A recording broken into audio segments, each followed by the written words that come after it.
الف اللہ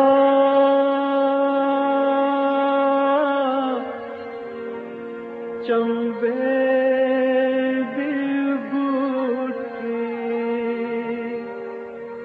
میرے من وچ مرشد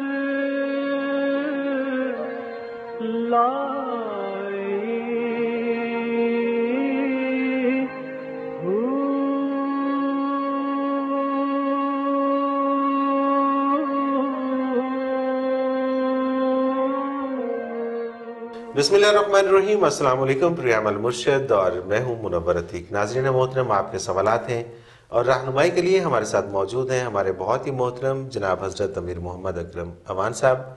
آپ سلسلہ نقشبندیہ اویسیہ کے شیخ ہیں، مترجم قرآن ہیں، مفکر قرآن ہیں، شاعر ہیں، ادیب ہیں، بہت سے حوالے ہیں آپ کے تعارف کے۔ حضرت جی بہت شکریہ، آپ نے وقت دیا۔ سوالات ہمارے پاس پہلے کی طرح آج بھی بہت سارے ہیں، کوشش کریں گے کہ اس پروگرام میں یہ شامل ہو جائیں۔ پہلا سوال شامل کرتے ہیں جی، ابو بکر ہیں فیصل آباد سے۔ یہ لکھتے ہیں کہ جی حضرت جی یہ فرمائیے گا کہ برزخ شروع کہاں سے ہوتا ہے، اور دوسرا جب روح بارگاہ نبوی صلی اللہ علیہ وسلم میں پیش ہوتی ہے تو وہاں کا منظر کیسا ہوتا ہے؟ الحمدللہ رب العالمین والصلاة والسلام علی حبیبہ محمد وآلہ وصحبہ اجمعین۔ اعوذ باللہ من الشیطان الرجیم، بسم اللہ الرحمن الرحیم۔ برزخ کے بارے جو تعلیمات نبوی میں علی صاحب الصلاۃ والسلام ملتا ہے وہ یہ ہے کہ اسی عالم کے ساتھ ساتھ برزخ بھی چلتا ہے۔ برزخ الگ عالم ہے، الگ دنیا ہے، لیکن اسی عالم کے ساتھ زمین سے عرش علا تک برزخ کا وہ طبقہ ہے جو نجات یافتہ لوگوں کے لیے ہے، درجہ بدرجہ اپنے مقام پر ہوتے ہیں۔ اور نیچے سجین تک وہ طبقہ ہے جس میں بیسک بنیادی طور پر تو کفار ہوتے ہیں یا پھر خطا کار جو اپنے اپنے درجے کے مطابق اس میں، اور یہ ایک عالم ہے جو قیامت تک رہے گا، قیامت کے اور دنیا کے درمیان ہے۔ اس دنیا میں بھی بہت سی ایسی چیزیں ہیں جو موجود ہیں، ہم انہیں دیکھ نہیں سکتے۔ مجھے ایک دفعہ اتفاق ہوا، ایک آدمی سے گلی میں میری ملاقات ہو گئی تو مجھے روک کر کہنے لگا کہ میرے خیال کو 8 فٹ 6 فٹ چوڑی ہوگی، 7 فٹ چوڑی ہوگی گلی، اتنی گلیاں ہوتی ہیں گاؤں میں۔ تو گلی کے بھی ایک کنارے پہ نہیں تھا، ایک سائڈ پہ چل رہا تھا، تو مجھے روک کر کہنے لگا کہ جہاں میں کھڑا ہوں یہاں سے اس دیوار تک میں 8 قسم کی مخلوق دیکھ رہا ہوں۔ اچھا، تو صحیح۔ ہمیں نہیں خبر کہ اس عالم میں بھی اس کی کتنی ایسی مخلوق ہے جسے عام آنکھ نہیں دیکھ سکتی۔ بالکل ایسے ہی۔ وہ ایک صاحب کشف تھا، ولی اللہ تھا، تو ملاقات ہو گئی، گلی میں الیک سے لیک ہوئی تو مجھے کہنے لگا میں آپ کو بات بتاؤ، کہنے لگا یہاں سے اس دیوار تک مجھے 8 قسم کی مخلوق میں دیکھ رہا ہوں۔ سبحان اللہ۔ تو برزخ ہماری ظاہری آنکھ سے پنہا ہے، صحیح، لیکن ساتھ ساتھ چل رہا ہے، اس عالم کے ساتھ ساتھ چل رہا ہے۔ جہاں تک بارگاہ نبوی میں روح کی حاضری کا تعلق ہے تو ہر روح کا منظر اس کی حیثیت کے مطابق ہوتا ہے، ٹھیک، جتنی اس کے دل میں روشنی ہے۔ پہلی بات تو یہ ہے کہ بارگاہ نبوی میں روح کا حاضر ہونا یہ کوئی عام بات نہیں ہے، اچھا، بہت ہی خاص بات ہے، سبحان اللہ، اور خاص لوگوں کے لیے، خاص لوگوں کے لیے ہے، اور ہر روح حاضر نہیں ہو سکتی، بہت ہی جس پر اللہ کا احسان ہو۔ سبحان اللہ۔ اور اس کے لیے صوفیاء عمریں لگا دیتے ہیں، مجاہدہ کرتے ہیں، شریعت کی پابندی کرتے ہیں، کیونکہ بنیاد حضور کا صلی اللہ علیہ وسلم کا اتباع ہے۔ اب کس روح کا کیا حیثیت ہے وہاں، کس انداز سے پیش کی جاتی ہے. تو ہر روح کی اپنی بصارت ہے، بصیرت ہے، اپنی استعداد ہے. تو کوئی جتنی کسی میں استعداد ہوگی اس کوئی حساب سے اس کو متعین نہیں مقام کیا ملے گا. جا سکتا کہ یہ منظر ہوگا، صحیح. چونکہ ہر ایک کو اپنی استعداد کے مطابق نظر آتا ہے. سبحان اللہ، سبحان اللہ. یہ اس پہ ڈیپینڈ کرتا ہے کہ اس میں کتنی استعداد. صلاحیت. صحیح. محمد شعیب لاہور سے یہ کہتے ہیں حضرت جی میرا سوال یہ ہے، اور یہ بڑا ایک کامن سوال ہے. یہ کہتے ہیں کہ گھر میں جو نیوز پیپر آتے ہیں وہ جب کافی سارے جمع ہو جاتے ہیں تو پھر ان کو ردی میں سیل کر دیا جاتا ہے، جبکہ ان پر اللہ تعالیٰ کا نام، آیات کریمہ کا ترجمہ اور دینی آرٹیکل موجود ہوتے ہیں. تو کیا نیوز پیپر کو بیچنا جائز ہے؟ اور اگر یہ بے ادبی ہے تو پھر پرانے نیوز پیپر کا کیا کیا جائے؟ گزارش یہ ہے جی کہ ان چیزوں کو کہیں تو کسی نے ڈسپوز آف کرنا ہے. صحیح.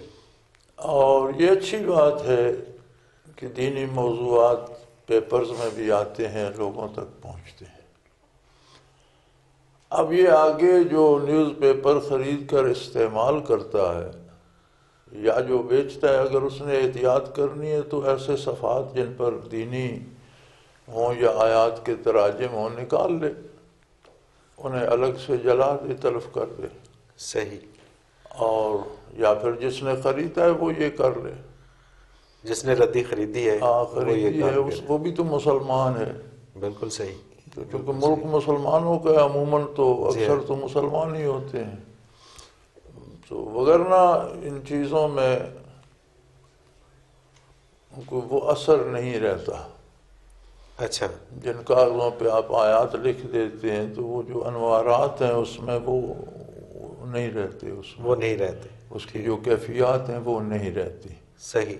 تو بہرحال احترام لازمی ہے. ممکن ہو تو آپ ردی بیچتے ہیں تو اس میں سے ایسے ورق نکال لیں. سارا پیپر تو نہیں بھرا ہوتا. جی ہاں. تو نکال لیں. تو ظاہری بات ہے کہ پیشانی کے ساتھ کہیں لکھا ہوتا ہے یا کہیں وہ آرٹیکل تھوڑا سا جلا دیں. صحیح. یا پھر جس نے خریدا ہے وہ آگے اس میں ردی میں چیزیں لپیٹ کر بیچتا ہے تو وہ کچھ چھانٹ کانٹ کر لے. صحیح. جو نہیں کرے گا تو اللہ معاف کرنے والا ہے. صحیح. اب یہ اتنی مین میخ نکالنا ممکن نہیں رہتا ہر ایک کے لیے. صحیح. اچھا حضرت جی اسی سے ملتا جلتا ایک سوال ہے، اس پہ ایک دفعہ میں نے ایک رپورٹ بھی بنائی تھی. یہ جو گاڑیوں کے اوپر اس میں اللہ لکھ دیتے ہیں اور پھر وہ گاڑیاں ورکشاپ میں بھی جاتی ہیں، وہ گاڑیاں پھر سروس اسٹیشن بھی جاتی ہیں، پھر ان گاڑیوں کو خود سے بھی جب صاف کرتے ہیں تو وہی ٹائروں کے اوپر کپڑا مارتے ہیں اور اسی کپڑے سے اس میں اللہ بھی صاف کرتے ہیں. جب میں نے ان سے کہا کہ جی اس کپڑے کو اپنے منہ پہ ماریں تو کہتے ہیں کہ نہیں. تو میں نے کہا اس میں اللہ پہ مار رہے ہو، منہ پہ مارتے ہو تو پھر ڈر لگتا ہے. تو اس حوالے سے ذرا روشنی فرمائیے گا. کہ اصل بات یہ ہے کہ لوگ دین کو بھی دنیا کے لیے استعمال کرتے ہیں. صحیح. یعنی اب گاڑی پر اگر آپ کوئی آیت لکھتے ہیں تو اس سے مراد آیت کی ترویج یا آیت کی تشریح نہیں ہے. مراد یہ ہے کہ اس میں سے پیسے آئے، دولت آئے، کوئی دنیا کا فائدہ ہو. بالکل. اور گاڑی کو نظر نہ لگے، گاڑی بچی رہے. کوئی نہ کوئی مطلب ہے جو مفاد اپنا ہی ہے. اس میں الہی لکھتے ہیں یا آپ اسماء الہی میں سے کچھ لکھتے ہیں یا نبی کریم صلی اللہ علیہ وسلم کا نام نامی لکھتے ہیں یا آیات لکھتے ہیں تو مراد یہ ہوتا ہے کہ یہ محفوظ رہے یا اس سے ہمیں دنیا کے فوائد ملیں. صحیح. تو بنیادی طور پر دین کو دنیا کے لیے استعمال کرنا ہی جرم ہے. اچھا. دنیا کو دین کے لیے آپ استعمال کریں. سبحان اللہ، سبحان اللہ. دین دنیا کے حصول کا ذریعہ نہیں ہے. دین سبحان اللہ، رضائے الہی کے حصول کا ذریعہ ہے، قرب الہی کے حصول کا ذریعہ ہے. دنیا کے حصول کا ذریعہ نہیں ہے نہیں بنیادی طور پر. تو ہمارا تو یہ اب مزاج بن گیا ہے کہ ہمارے ساتھ کوئی دنیا کی چیز نتھی نہ ہو تو ہمیں دین کی. اب کتنے لوگ بزرگوں کے پاس جاتے ہیں، مزارات پہ جاتے ہیں، کسی کا کوئی دینی مقصد ہوتا ہے؟ سب اپنے مفاد یا کسی نے کوئی دینی مقصد وہاں سے حاصل کیا، حالانکہ وہ تو دین کے علمبردار تھے اور دینی کام کرتے دنیا سے رخصت ہو گئے. صحیح بات ہے. تو اگر آپ مزار پر بھی جاتے ہیں تو آپ کو کچھ عبرت حاصل کرنی چاہیے. یا یہ دعا کریں کہ یا اللہ تیرے اس بندے نے تو دین کی بڑی خدمت کی، مجھے بھی توفیق عطا فرما۔ سبحان اللہ، وہ تو ہمارے ہاں تصور ہی نہیں ہے۔ تو یہ چھوٹی موٹی بے ادبیاں تو ہمارا میرا خیال ہے زندگی کی ایک روش بن گئی ہے۔ صحیح۔ اچھا، اس حوالے سے یہ جو جا کے مزارات کے اوپر اور اپنے مفاد کی خاطر دعائیں مانگتے ہیں، میں ایک ایسے ہی ایک صاحب تھے، وہ بھی کسی دربار سے منسلک تھے، اور وہ اسپیکر کے اندر اعلان فرما رہے تھے کہ آپ جتنے لوگ ہیں آپ کی شفاعت کا ذریعہ میں ہوں، جب آپ میرے تک آ گئے ہیں اب آپ کو فکر کرنے کی ضرورت نہیں ہے، آپ سیدھے جنت میں جائیں گے۔ تو یہ کیا مطلب ہوا؟ نہیں، اس کا مطلب ہے آپ جنت میں جائیں گے لیکن پیسے مجھے دیں۔ اچھا، وہ صرف پیسوں کی گیم ہے۔ پیسے بھائی، جب تم دنیا پیدا نہیں کر سکتے اپنے لیے تو کسی کو آخرت کیا دو؟ سبحان اللہ۔ دیکھنا، ایک چڑیا بھی اپنے بچے پال لیتی ہے، اللہ کریم نے اسے اتنا شعور بھی دیا ہے اور اتنے وسائل بھی پھیلا دیے ہیں کہ وہ بھی چوگا لے آتی ہے، اپنے بچے پال لیتی ہے۔ صحیح۔ انسان ہو کر بقائمی ہوش و حواس دنیا میں رہ کر جائز وسائل سے اپنی اور اپنے بچوں کی پرورش نہ کر سکے اور بندہ اس سے امید رکھے کہ یہ میری آخرت سنوار دے گا، آخرت سنوار دے گا، پھر امید رکھنے والے کی جہالت جہالت ہے نا یہ تو۔ پھر وہ اس کو پتہ اس وقت چلے گا کہ جب حساب خود دینا پڑے گا۔ دنیا ایک آسان سا کام ہے، مومن بھی کرتا ہے، کافر بھی کر لیتا ہے، صحیح۔ شریف آدمی بھی کرتا ہے، جس کے پاس شرافت نہ ہو وہ بھی اپنا گزارا کر لیتا ہے، بچے پال لیتا ہے۔ تو جو یہ بھی نہیں کر سکتا وہ آخرت کا کیا کرے گا؟ اللہ اکبر۔ اور آخرت میں وہ اپنے لیے کیا کرے گا اور دوسروں کے لیے ایک آدمی سکہ کما نہیں سکتا، دوسروں کو سونا کیا بانٹے گا؟ سبحان اللہ، سبحان اللہ۔ تو یہ شعور کی بات ہے، فکر کی بات ہے، لوگوں میں سمجھو۔ ہم ساری عمر دنیا تلاش کرتے مر جاتے ہیں، اگر ہم دین تلاش کرتے تو شاید ہمیں دنیا کے لیے در بدر نہ ہونا پڑتا، کوئی شک نہیں۔ ایک بندہ ہے، وہ بھی میرے اور آپ جیسا بندہ ہے، اب اس سے آپ کیا طلب کرنے جاتے ہیں؟ بندہ بندے کو کیا دے گا؟ کیا دے گا؟ وہ اپنے دین سیکھنے جائیں، وہ دیندار ہے، وہ تو بات بنتی ہے کہ وہ خود بعمل مسلمان ہے، ہم بھی اس کے پاس بیٹھیں تو کچھ ہمیں عمل کی توفیق ہو جائے۔ صحیح۔ کیونکہ انسانی مزاج ہے، جس محفل میں بیٹھتا ہے اثر پذیر ہوتا ہے، اچھوں کی محفل میں بیٹھے گا اچھا ہو جائے گا۔ تو باقی رہا دنیا کا کام، اس کے لیے کسی بزرگ کی کسی مزار کی ضرورت نہیں، معروف ذرائع اللہ نے دی ہیں، جو بھی محنت کرتا ہے اپنا حصہ پا لیتا ہے۔ بے شک، بے شک۔ تو یہ جہالت ہے۔ حضرت جی، اور بھی سوالات ہیں اور اس سے ملتا جلتا بھی ایک سوال ہے جو میں وقفے کے بعد آپ کے گوش گزار کروں گا۔ ناظرین محترم، ایک مختصر سا کمرشل بریک لیتے ہیں۔ ناظرین محترم، اگر آپ بھی اس پروگرام میں اپنا کوئی سوال ہمیں بھیجنا چاہیں تو اسکرین پہ ہمارا ایک نمبر بار بار ابھرتا ہے، نوٹ فرما لیجیے، 03334955-021۔ اور اسی طرح سے اگر آپ ہمیں میل کرنا چاہیں تو ای میل ایڈریس اسکرین پر موجود ہے، questions@almurshid.tv۔ اس پہ آپ ہمیں میل کیجیے، آپ کا سوال پروگرام میں ضرور شامل کریں گے۔ اور اگر آپ سابقہ پروگرامز جو ہمارے گزر چکے ہیں دیکھنا چاہیں تو ویب سائٹ نوٹ کر لیجیے almurshid.tv۔ اس میں آپ کو ہمارے تمام وہ پروگرامز جو گزر چکے ہیں مل جائیں گے۔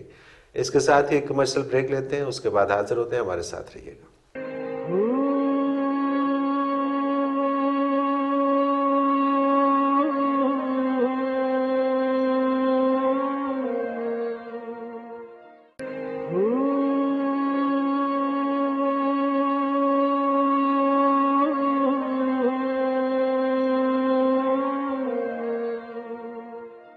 پروگرام میں ایک بار پھر خوش آمدید ناظرین محترم، آپ کے سوالات ہیں اور رہنمائی کے لیے ہمارے ساتھ موجود ہیں ہمارے بہت ہی محترم جناب حضرت امیر محمد اکرم اعوان صاحب۔ حضرت جی، وقفے پہ جانے سے پہلے بڑی شاندار گفتگو چل رہی تھی اور آپ فرما رہے تھے کہ جس میں بچوں کو جو شخص روٹی روزی نہیں اپنی حق حلال کی کمائی سے دے سکتا تو وہ کسی دوسرے کو جنت میں کیا لے جائے گا۔ ایک روٹی روزی سے ایک سوال پچھلے دنوں میرے پاس ایک دوست آئے، بیسیکلی وہ کسی کے ریفرنس سے آئے اور ان کا یہ مقصد تھا کہ میں انہیں کسی فارماسیوٹیکل کمپنی میں ایڈجسٹ کروا دوں۔ تو جب میری ان سے بات ہوئی تو انہوں نے کہا جی میں نے فارما کرنی نہیں ہے. میں نے کیوں نہیں کرنی؟ کہتے ہیں وہ میرے اندر کا پرابلم ہے. میں نے کہا جی اندر کا کیا پرابلم ہے؟ کہتے ہیں وہ اصل میں فارما میں نے کوئی 14 سال کی ہے، میں نے میڈیسن سیل کی ہے، لیکن اب مجھے ایسا لگتا ہے کہ وہ جائز نہیں ہے. میں نے کہا جی یہ کیسے پتا چلا جائز نہیں ہے؟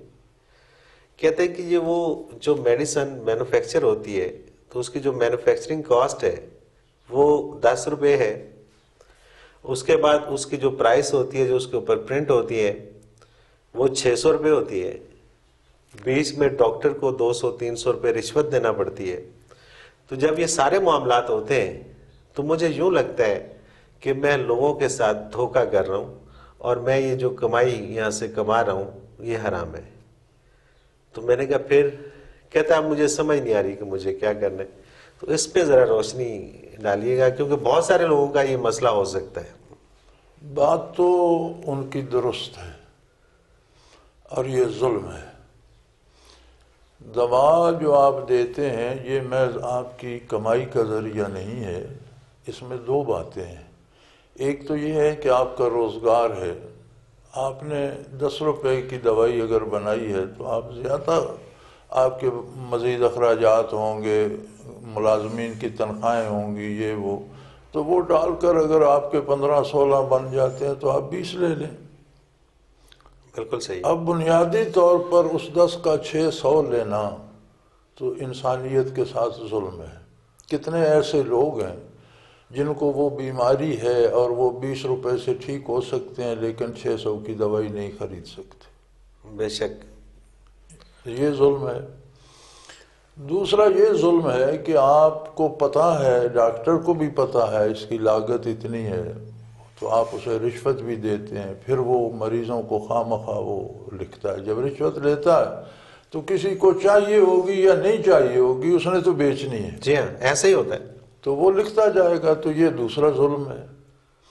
تو یہ ظلم در ظلم جو ہو رہا ہے اس کا ذمہ دار کرنے والا بھی ہے، اس کا کام کرنے والا، بیچنے والا بھی ہے، ڈاکٹر بھی ہے، اور سب سے بڑا ذمہ دار ملک کا حکمران ہے.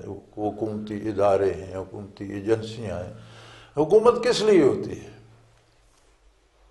صرف رول کرنے کے لیے نہیں ہوتی. انسانی معاشرے میں جو لوگ اس کے ماتحت ہیں ان کے حقوق کے تحفظ کے لیے ہوتی.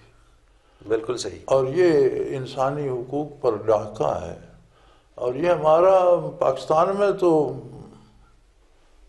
اللہ ہمیں معاف کرے، ہم نے یہ سمجھ لیا ہے کہ ہم مسلمان ہیں، جنت تو ہماری ہو ہی گئی، تو یہ لوٹ مچا لیں. جی ہاں. اب دیکھیں نا جنہیں ہم مسیحا سمجھتے ہیں ڈاکٹر صاحبان، وہ اپنے ہاسپٹل کے اندر بیٹھے ہوئے، گورنمنٹ کے ہاسپٹل کے اندر جہاں فری علاج ہوتا ہے، وہاں وہ ایسی مہنگی میڈیسن لکھ کے لوگوں کو دیتے ہیں.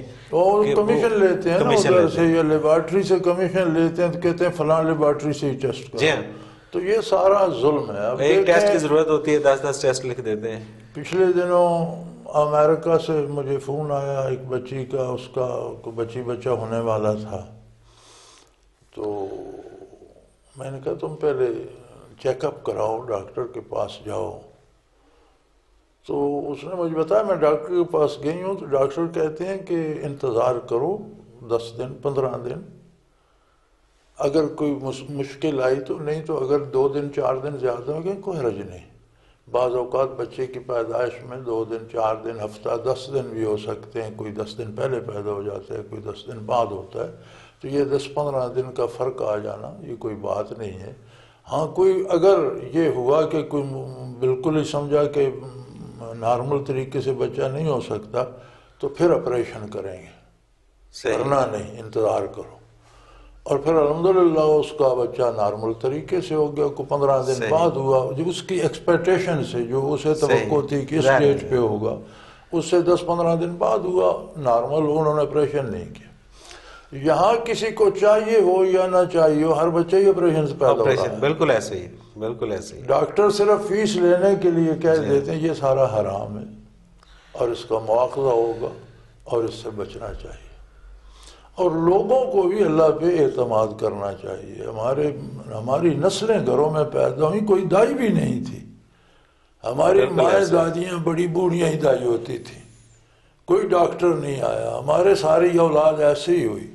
اب جس کو پوچھو آپریشن کرا رہا جی، ڈاکٹر نے کہا آپریشن کرا دو۔ تو پھر اس دوست کے لیے کیا مشورہ ہے؟ وہ اس جاب کو چھوڑ دے، اللہ کی زمین میں بڑے مسائل ہیں جی، ضروری تو نہیں ہے کہ وہ فارما میں ہی جائے، اگر اس کا ضمیر جاگ کے آئے تو خلاف ضمیر کام نہ کرے اور کوئی شعبہ اختیار کر۔ سبحان اللہ، سبحان اللہ۔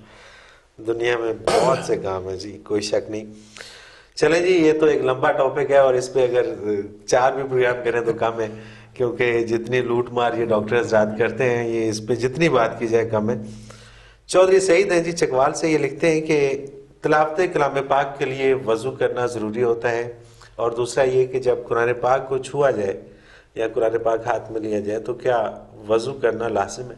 قرآن کریم میں آیہ کریمہ ہے لا یمسہ الا المطہرون، اسے وہ پاک فرشتے ہاتھ لگاتے ہیں جو پاک ہیں، پاکیزہ ہیں۔ صحیح۔ اس سے علماء نے اخذ کیا کہ قرآن کو چھونے کے لیے طہارت شرط ہے۔ اس پہ تو سارا عالم متفق ہے، عالم اسلام، کہ پاک ہونا چاہیے۔ صحیح۔ مثلا عورت کو مینسز ہو گئے ہیں تو وہ پاک نہیں ہے، قرآن کو چھوئے نہیں۔ مرد اگر باوضو یا اس کی پاکیزگی اس میں نہیں ہے، یا غسل جنابت ہے یا کچھ ہے، تو اس حالت میں قرآن کو نہ چھوئے۔ سوال آ جاتا ہے طہارت پر کہ طہارت سے کیا پورا وضو مراد ہے یا ویسے پاک ہونا مراد ہے؟ صحیح۔ تو علماء متقدمین نے جو چیزیں ہمیں ملتی ہیں ساری، چونکہ بیسیکلی عربی میں ہیں کتابیں، تو اس میں طہارت ہونا شرط لکھا ہے۔ اب جب ہمارے اردو والے حضرات آئے تو انہوں نے طہارت کا ترجمہ وضو کر دیا۔ صحیح۔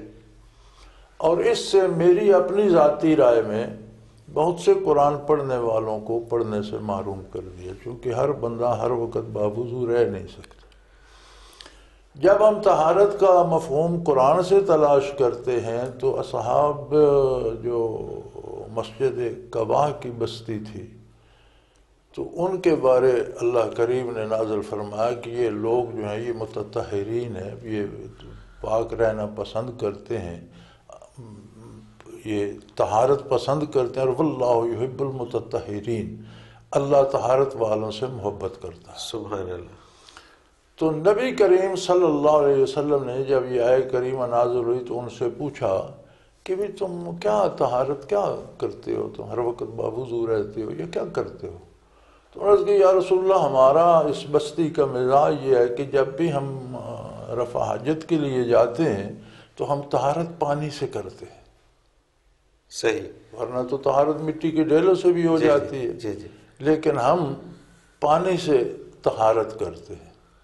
تو اس سے یہ سمجھ آتی ہے کہ اگر آدمی رفع حاجت کے لیے جائے یا وضو توڑے تو طہارت پانی سے کر لے تو وہ متطہرین میں ہے، اور اس حالت میں قرآن کو چھو بھی سکتا ہے، پڑھ بھی سکتا ہے۔ صحیح، بالکل صحیح۔ جو لوگ پانی سے طہارت نہیں کرتے انہیں چاہیے کہ کم از کم پانی سے طہارت کریں۔ صحیح۔ ورنہ وضو جو ہے یہ صرف نماز کی شرط ہے۔ صحیح، بالکل صحیح۔ وضو نماز کی شرط ہے۔ قرآن پاک جب نماز فرض ہوتی ہے تو اس کے لیے وضو کرنا فرض ہو جاتا ہے، بالکل ٹھیک۔ اس کے بعد بالواسطہ ہے، براہ راست وضو کوئی عبادت تو نہیں۔ صحیح، بالکل ٹھیک، بالکل صحیح۔ تو قرآن پڑھنے کے لیے یہ آسانی ہے، یہ میری رائے ہے، شاید بہت سے حضرات اس سے متفق نہ ہو، چونکہ اردو میں سارا وضو یا طہارت کا ترجمہ کیا گیا ہے، تو ہر بندہ یہی سمجھتا ہے کہ قرآن پڑھنے کے لیے باوضو ہونا شرط ہے، لیکن جو میں سمجھا ہوں وہ یہ ہے کہ طہارت کا ہونا شرط ہے۔ بالکل صحیح ہے، بالکل صحیح۔ اور طہارت کی وضاحت مل گئی جب حضور صلی اللہ علیہ وسلم نے استغفار فرمایا اصحاب قباء سے، انہوں نے عرض کی حضرت ہم رفع حاجت کرتے ہیں تو پانی سے طہارت کر لیتے ہیں۔ صحیح، تو اگر طہارت ہو تو چھونا بھی اور پڑھنا بھی درست ہے، اور تلاوت بھی کی جا سکتی ہے۔ یہ میری رائے ہے۔ ٹھیک ہے، ٹھیک ہے، ٹھیک ہے، ٹھیک ہے۔ اچھا جی، یہ لاہور سے ہیں سمیرہ، ان کا مسئلہ یہ کہتے ہیں کہ میں بہت مشکل میں ہوں، میری بیٹی پر اچانک ڈپریشن کا اٹیک ہوتا ہے اور وہ قابو سے باہر ہو جاتی ہیں، اس کے لیے دعا کیجیے۔ اور یہ دوسرا ہے کہ جی یہ کہتے ہیں کہ جی میری 2 بہنوں کی شادی ہوئی لیکن وہ ناکام ہو گئی، اب وہ دونوں بہنیں پیروں کے پاس جاتی ہیں اور کوئی فرق نہیں پڑا، ان کے لیے بھی دعا کر پیروں دیجیے سے تو کچھ نہیں ہوگا، اللہ سے دعا کریں، اچھا جی، اللہ ہر ایک کی سنتا ہے۔ یہ ایک ہے نامعلوم ہے، پتہ نہیں نام نہیں لکھا انہوں نے، نہ ایڈریس لکھا ہے۔ یہ کہتے ہیں یہ برتھ ڈے پر کیک کاٹنا اور خوشی منانا کیسا ہے؟ خوشی اس بات کی کہ سال خیریت سے گزر گیا۔ یہ ایک رواج ہے، اب اس کو کیا کیا جائے، کوئی اس میں اگر کوئی اس بات پہ اللہ کا شکر کرتا ہے کہ سال خیریت سے گزر گیا تو اچھی بات ہے، اچھی بات ہے، ٹھیک ہے۔ اور اس کا دوسرا پہلو یہ ہے کہ آپ کی فرصت کا 1 سال اور کم ہو گیا، اور دھیان کرنا چاہیے، زندگی سے 1 سال ہاں۔ اور منفی ہو گیا، اور زندگی سے جتنے دن گزرتے ہیں وہ ہمیں موت کے قریب لے جا رہے ہیں۔ کیا اس پہلو سے دیکھیں تو وہ کہتے ہیں جی غافل تجھے گھڑیال یہ دیتا ہے منادی، گردوں نے گھڑی عمر کی ایک اور گھٹا دی، تو وہ دھیان کرنا خوشی نہیں رہتی، سبحان اللہ، بلکہ احتیاط کا دامن تھامنے کی ضرورت ہے، اور احتساب کرنے کی ضرورت ہے اور کہ میں نے بنیادی پچھلے سال طور پر کیا یہ یورپ کی یا ویسٹ کی ایک رسم ہے، کوئی اس کی حیثیت صحیح شرعی نہیں ہے۔ صحیح، کوئی کر لیتا ہے تو ایسا جرم بھی کوئی نہیں کرتا، مطلب ایسا نہیں ہے کہ وہ اسی وجہ سے وہ دوزخ میں جائے گا، تو صحیح، یہاں اچھی بات ہے، اللہ کا شکر کیا جائے کہ سال خیریت سے گزر گیا، یہ بھی سوچا جائے کہ سال تو ہاتھ سے گیا، آنے والے وقت کو کیسے خرچ کریں، خود احتسابی ہونی چاہیے کہ پچھلے سال کیا کیا تھا، آئندہ کیا کرنا ہے۔ یہ محمد لطیف اور آصف شوکت ہیں جی، یہ کہتے ہیں کہ حضرت جی اگر اپنے مرشد پاک کا وسیلہ دیا جائے اور اللہ پاک سے دعا کی جائے تو کیا یہ جائز ہے؟ اور اسلام میں ان سے یعنی کہ اپنے مرشد سے دعا کروانا کیسا ہے؟ کسی نیک بندے سے دعا کروانا مبارک ہے، اچھے لوگوں سے دعا کروائی جائے کوئی حرج نہیں، لیکن دعا اللہ کریم سے کی جائے، صحیح، توقع اسی سے رکھی جائے۔ وسیلہ دینا شرعاً جائز ہے، نبی کریم صلی اللہ علیہ وسلم کے وسیلے سے آپ دعا مانگتے ہیں، یا آپ کسی نیک بندے کے وسیلے سے یا کسی نیک عمل کے وسیلے سے بھی آپ سمجھتے ہیں کہ میرے اعمال نامے میں فلاں کام بڑی نیکی ہے، تو اس کو بھی آپ وسیلہ کر سکتے ہیں کہ یا اللہ میں نے یہ کام تیری رضا کے لیے کیا تھا، اس کے وسیلے سے میری یہ دعا قبول فرما لے۔ لیکن دعا بہرحال اللہ سے طلب کی جائے، بالکل صحیح، اور اسی کو دینے والا سمجھا جائے۔ سبحان اللہ۔ یہ مزارات پہ یا ان جگہوں پہ برکات ضرور شامل ہو برکات جائے، ہوتی ہیں، اب آپ جگہ کا فرق ہوتا ہے، ہم یہاں بات کر رہے ہیں، یہ کمرہ اور ہے، ہم مسجد میں بیٹھ کر بات کرتے ہیں تو اس میں ظاہر ہے برکت ہوگی، وہ جگہ مختص ہے اللہ کے سجدے کے لیے۔ اسی طرح نیک لوگوں کی محفل میں برکت ہوتی ہے، نیک لوگوں کے مزار پہ بھی برکت ہوتی ہے، لیکن مزار سے نہ مانگا جائے، مانگا اللہ ہی سے جائے۔ کسی نیک جگہ پہ بیٹھ کر یا اچھی جگہ پہ مانگتے ہیں تو اس کی برکت تو لازمی ہوگی۔ سبحان اللہ، سبحان اللہ۔ حضرت جی پھر وہی ہوا جو ہمارے ساتھ ہمیشہ ہوتا ہے، پروگرام کا وقت اپنے اختتام کو پہنچ رہا ہے۔ ناظرین محترم، آخر میں حضرت جی کی کتاب نقوش حق سے تصوف دین سے الگ چیز نہیں ہے، دین پر جو عمل ہم کرتے ہیں اس میں خشوع و خضوع پیدا کرنے کے لیے جو محنت کی جاتی ہے وہ تصوف ہے۔ تصوف سے مراد ہے کہ عظمت الہی کا ادراک، اپنی بے مائگی اور کم مائگی کا احساس کہ میں کچھ بھی نہیں، سب کچھ وہی ہے۔ اس کے ساتھ ہی منور عتیق کو اجازت دیجیے، اللہ حافظ۔ لا